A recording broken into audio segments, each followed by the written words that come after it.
La sécurité réseau, c'est un sujet qui nous concerne absolument tous. Mais la vraie question, c'est par où on commence pour se protéger? Aujourd'hui, on va décortiquer le guide de l'autorité de référence en France, j'ai nommé l'ANSSI. Et il faut être clair, l'enjeu il est simple. C'est l'argent et ce sont les données. On ne parle pas de menaces théoriques là. Non, non. On parle d'un impact financier bien réel, direct et souvent massif. Ça peut toucher n'importe qui, n'importe quelle organisation. C'est la dure réalité du terrain.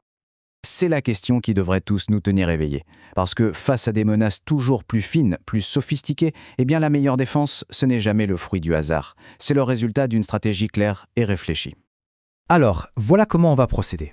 D'abord, on va regarder la menace en face. Ensuite, on décortiquera le fameux triptyque de la sécurité.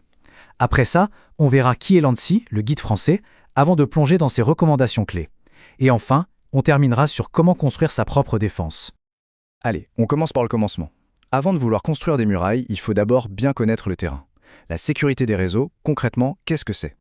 C'est beaucoup plus qu'un simple logiciel antivirus. Non, la sécurité réseau, c'est une véritable architecture, un plan d'ensemble.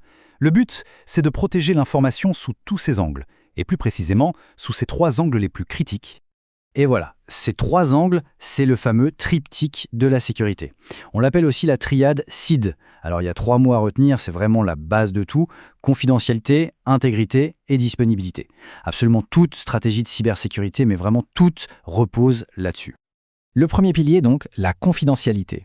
L'idée est assez simple à comprendre. Il faut s'assurer que seules les bonnes personnes voient les bonnes informations. C'est un peu comme les verrous sur une porte ou le chiffrement d'un message secret. L'affaire Snowden, c'est probablement l'exemple le plus célèbre de rupture de confidentialité. Ça a montré au monde entier ce qui arrive quand des informations qui sont censées rester secrètes sont exposées au grand jour. C'est un cas extrême bien sûr, mais le principe reste exactement le même pour tout le monde. Deuxième pilier, l'intégrité. Là, l'objectif est différent. Il ne s'agit plus seulement de cacher l'info, mais de garantir qu'elle est authentique, qu'elle n'a pas été modifiée et trafiquée en cours de route. C'est un peu comme le seau de cire sur une lettre officielle. Imaginez un instant un pirate qui ne vole aucune donnée. Il se contente de modifier un tout petit chiffre sur un site des impôts, par exemple le taux d'une taxe. Eh bien, l'impact financier peut être absolument désastreux, sans qu'une seule donnée ait été volée au sens propre. Voilà une attaque parfaite contre l'intégrité. Et enfin, le troisième pilier, la disponibilité. Parce que c'est bien beau d'avoir une information secrète et intacte, mais si personne ne peut y accéder quand il le faut, eh bien, elle ne sert plus à grand-chose.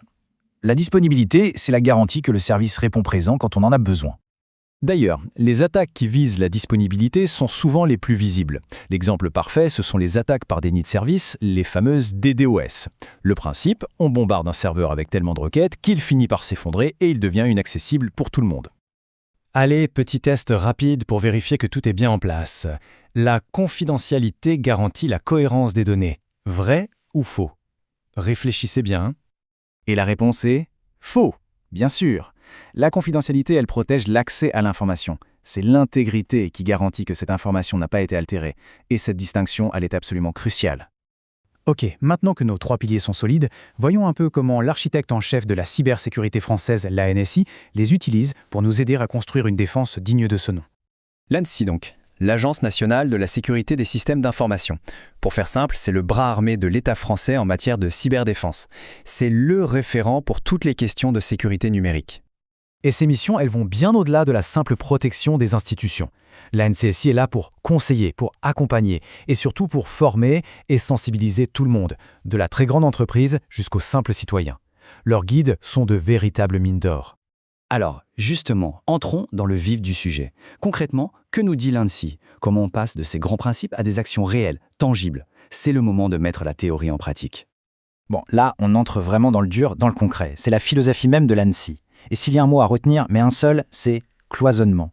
L'idée, c'est d'isoler pour mieux protéger. Alors regardons ça de plus près.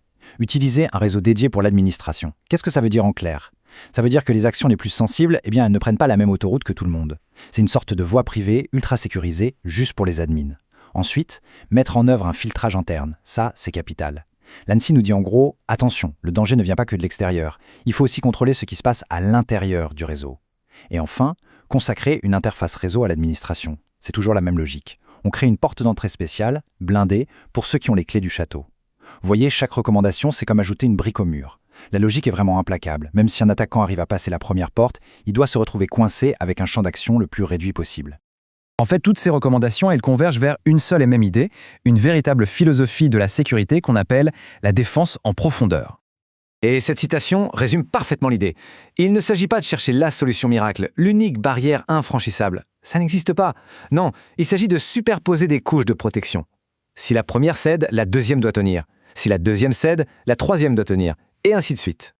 Voilà le point essentiel à retenir de tout ça. La sécurité, ce n'est pas un produit qu'on achète, c'est un processus qu'on construit.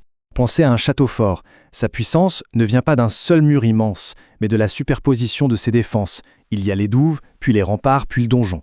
Chaque couche est une nouvelle barrière. Et tout ça, ça nous amène à la question de fond, la question finale. Si on suit cette logique de défense en profondeur, de forteresse, par où on commence? C'est quoi la toute première brique?